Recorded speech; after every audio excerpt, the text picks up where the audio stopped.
Procedure of Indian constitution. ఈ amendment procedure ఉండడం వల్లే ఇండియన్ కాన్స్టిట్యూషన్ లివింగ్ డాక్యుమెంట్ అని కేఆర్ నారాయణ్, ఎవరంటే ప్రెసిడెంట్ ఉంటారు కదా కేఆర్ నారాయణ్, ఆయన చెప్తారు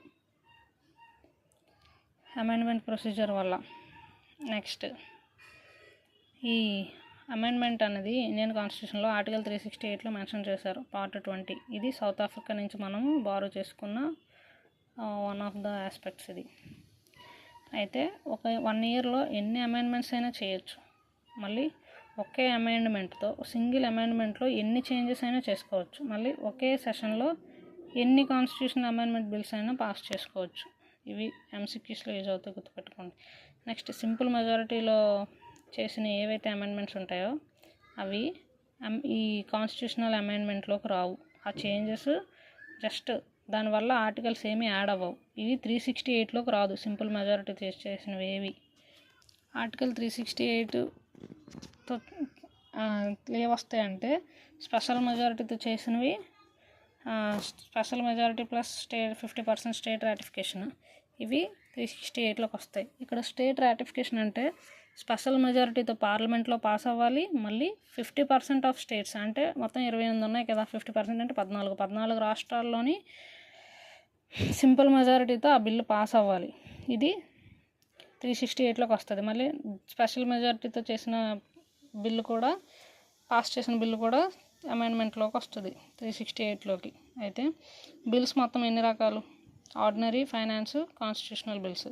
ఆర్డినరీ బిల్స్ అంటే ఏవైతే ఫైనాన్స్ రిలేటెడ్ కాని ఉంటాయో అవన్నీ ఆర్డినరీ బిల్స్ వస్తాయి. నెక్స్ట్, ఫైనాన్స్ బిల్స్ అంటే ఫైనాన్స్ బిల్స్లో మనీ బిల్స్, ఫైనాన్షియల్లో టైప్ 1, టైప్ 2 రెండు ఉంటాయి. ఇవి ఫైనాన్స్ బిల్స్. అక్కడ ఏంటంటే all money bills are finance bills, but all finance bills are not money bills. ఇది గుర్తుంచుకోవాలి. నెక్స్ట్, ఇప్పుడు మనం చూడబోయింది కాన్స్టిట్యూషనల్ అమెండ్మెంట్ బిల్లు కదా ఇప్పుడు మనం చూస్తుంది. అయితే దీన్ని లోక్సభలో అయినా ప్రవేశపెట్టచ్చు, రాజ్యసభలో అయినా ఇంట్రడ్యూస్ చేయొచ్చు. ఇది కాన్స్టిట్యూషనల్ బిల్లు. మనకి జనరల్గా అడుగుతాడు, constitutional amendment bill only introduced in Lok Sabha అంటే కాదు, రెండిట్లో ఎక్కడైనా ఇంట్రడ్యూస్ చేయొచ్చు. మళ్ళీ ఇది పబ్లిక్ మెంబర్ అయినా ఇంట్రడ్యూస్ చేయొచ్చు, ప్రైవేట్ మెంబర్ అయినా ఇంట్రడ్యూస్ చేయొచ్చు. పబ్లిక్ మెంబర్ అంటే మినిస్టర్, అదే ప్రైవేట్ మెంబర్ అంటే నాన్ మినిస్టర్. మిగిలిన ఎంపీస్ ఉంటారు కదా, మినిస్టర్ కానీ ఎంపీస్, వాళ్ళు ప్రవేశపెడితే అది private member bill. Private member అంటే నాన్ మినిస్టర్ అని, అంతేగాని బయట జనాలు కాదు. ఎంపీసే ప్రైవేట్ మెంబర్ బిల్ అంటారు అది. అయితే ఈ కాన్స్టిట్యూషనల్ అమెండ్మెంట్ బిల్లుకి ప్రయర్ రికమెండేషన్ ఆఫ్ ప్రెసిడెంట్, ముందే ప్రెసిడెంట్ రికమెండేషన్ అవసరం ఉండదు. మళ్ళీ ఈ కాన్స్టిట్యూషనల్ అమెండ్మెంట్ బిల్ చేసినప్పుడు జాయింట్ సిట్టింగ్ ప్రొవిజన్ కూడా ఉండదు, అంటే జాయింట్ సిట్టింగ్కి అవకాశమే ఉండదు. మళ్ళీ పార్లమెంట్లో కాన్స్టిట్యూషనల్ అమెండ్మెంట్ బిల్లు పెట్టినప్పుడు ప్రెసిడెంట్కి 1971 వరకు వీటో ఉండేది.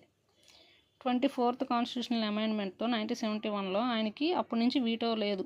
ఆ అమెండ్మెంట్లో వీటో పవర్ తీసేశారు. ఎందుకంటే కాన్స్టిట్యూషనల్ అమెండ్మెంట్ బిల్లు ఖచ్చితంగా పాస్ అవ్వాలనే ఉద్దేశంతో. అయితే ఇక్కడ ఈ కాన్స్టిట్యూషనల్ అమెండ్మెంట్ బిల్లు పార్లమెంట్ మాత్రమే ఇనిషియేట్ చేస్తుంది, స్టేట్ అసెంబ్లీస్ చేయడానికి లేదు. పార్లమెంట్కి మాత్రమే ఆ పవర్ ఉంది. అయితే ఇప్పుడు అమెండ్మెంట్లోకి రాదు, కానీ సింపుల్ మెజారిటీతో ఏమేమి చేస్తారో చూద్దాం. ఫార్మేషన్ ఆఫ్ న్యూ స్టేట్స్, కొత్తగా స్టేట్ ఫామ్ చేయాలంటే 368లోకి రాదు ఆర్టికల్, సింపుల్ మెజారిటీలోకి వస్తుంది. సింపుల్ మెజారిటీతో చేసింది అంటే out side 368. Creation and abolition of councils, ఎన్నో ఆర్టికల్ చూసాం కదా ఇప్పుడు, ఆర్టికల్స్లో చదివాం కదా, 169 అది. సో దానికి కూడా సింపుల్ మెజారిటీతోనే చేస్తారు. రూల్స్ ఆఫ్ పార్లమెంట్ ఏమైనా మార్చాలన్నా, క్వారం, salaries of MPs, usage of English language in Parliament, Union Territories, delimitation, citizenship, 2, 3, 5, 6th schedule, ఈ షెడ్యూల్స్ రిలేటెడ్ ఆర్టికల్స్ ఏం మార్చాలన్నా, చేంజెస్ చేయాలన్నా. మళ్ళీ changes in procedure of election with respect to parliament and state legislatures. Election procedure కూడా simple majority అని అంటారు చూడండి, ఇవి సింపుల్ మెజారిటీతో చేసినవి. నెక్స్ట్, స్పెషల్ మెజారిటీతో చేసేవి fundamental rights, DPSPs, residuary powers గురించి మార్చే ఏ ఆర్టికల్స్ అయినా, అమెండ్మెంట్స్ అయినా స్పెషల్ మెజారిటీతో చేస్తారు. Next, special majority plus state ratification, 50% state ratification. ఇదేంటంటే election procedure of president election procedure అయితే 50% స్టేట్స్ రాటిఫికేషన్ అంట, స్పెషల్ మెజారిటీతో పాటు. Legislative executive relations between centre and state. Centre state రిలేషన్స్లో ఎగ్జిక్యూటివ్ లెజిస్లేటివ్ రిలేషన్స్ ఉంటాయి. వాటికి రిలేటెడ్ ఆర్టికల్ కూడా special majority with 50% states ratification అంట. మళ్ళీ షెడ్యూల్స్లో 7th షెడ్యూల్ చేంజెస్. ఇక్కడ సింపుల్ మెజారిటీలో 2, 3, 5, 6 షెడ్యూల్ చేంజెస్. ఇది ఇక్కడ 7th షెడ్యూల్ ఏవి వస్తాయి? 7th షెడ్యూల్ ఫెడరల్ స్ట్రక్చర్ ఇవి ఉంటాయి కదా, unitary state list, union list, concurrent list, వాటి changes. 3rd special majority with 50% state ratification.